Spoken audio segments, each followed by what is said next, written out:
जय जय श्री राधे श्याम, बोलिए लाडली लाल की जय।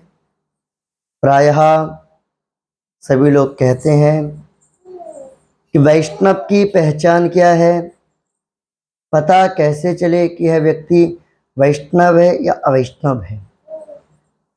मैं अभी ग्रंथ पढ़ रहा था, श्री वैष्णव कल्पतरु। इस ग्रंथ में वर्णन आया है वैष्णवों के 5 लक्षणों के विषय। तापः पुण्ड्रस्तथा नाम मंत्रो यागास्तथैव च अमे पंचैव संस्कारः परमैककान्ति हेतवः। जिस व्यक्ति के 5 संस्कार हो जाएं, शास्त्र सम्मत उसी को श्री वैष्णव जाने। पहला तापः, गुरु के द्वारा बहुमूलों पर शंख चक्र अंकित हो, ताप संस्कार हो।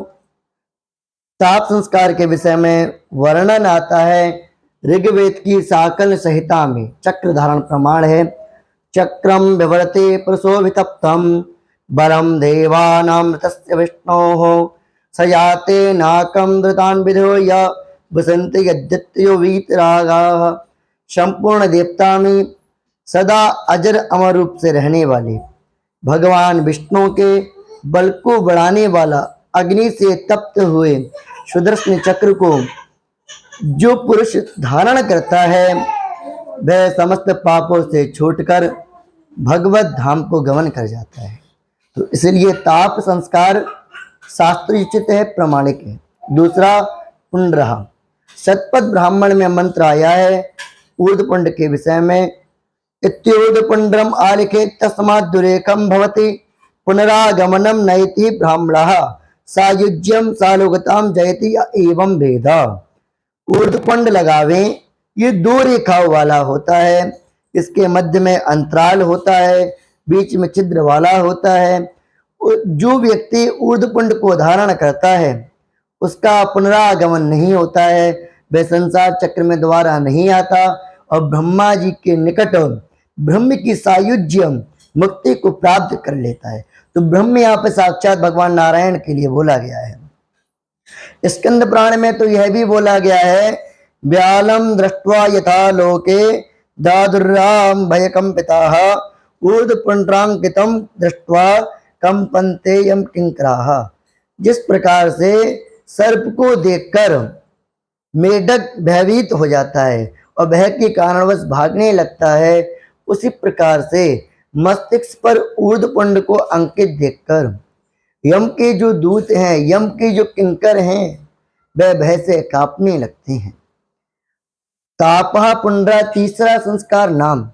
वैष्णव में विदा है कि गुरु परंपरागत भगवत संबंधी नाम होना चाहिए। इसमें लिखा है योजेन नाम दास्यांतम भगवन नाम पूर्वकम तस्मात् पापानि नश्यन्ते पुण्य भागी भवेन्नरः। दास के अंत में जिसके ऐसा भगवत संबंधी नाम रखने से चेतनाओं से युक्त होकर समस्त प्रकार के पापों से छूट जाता है। जैसे दास का नाम गुरुदेव कृपा से हुआ अनंत रामानुज श्री वैष्णव दास।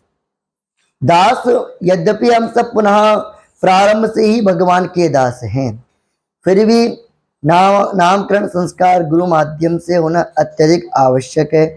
तीसरा मंत्र, तो मंत्र के विषय में महाभारत में आता है सर्वार्थः वेद गर्भास्तः वेदाश्चाष्टाक्षरीस्तदा अष्टाक्षरस्तु प्रणवे अकारे प्रणवास्तः।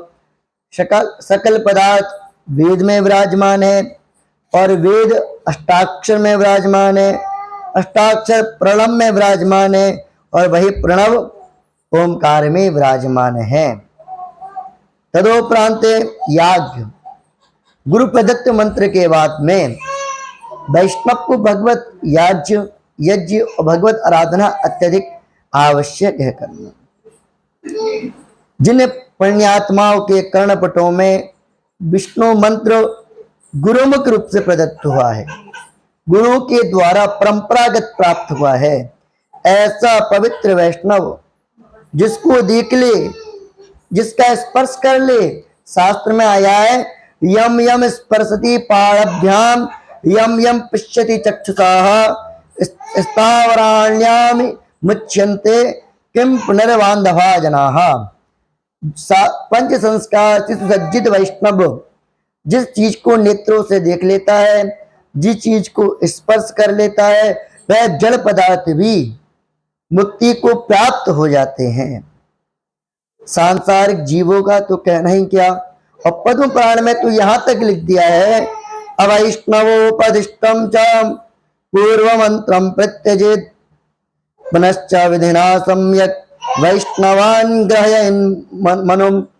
अवैष्णव के द्वारा यदि किसी ने गुरु मंत्र को प्राप्त किया हो तो वह परंपरागत उन गुरु का जो अवैष्णव से मंत्र त्याग प्राप्त किया उनका त्याग करके परंपरागत किसी श्रेष्ठ वैष्णव से दीक्षा लेवे और भगवत धाम को, भगवत धाम जाने का स्वयं को अधिकारी बनावे।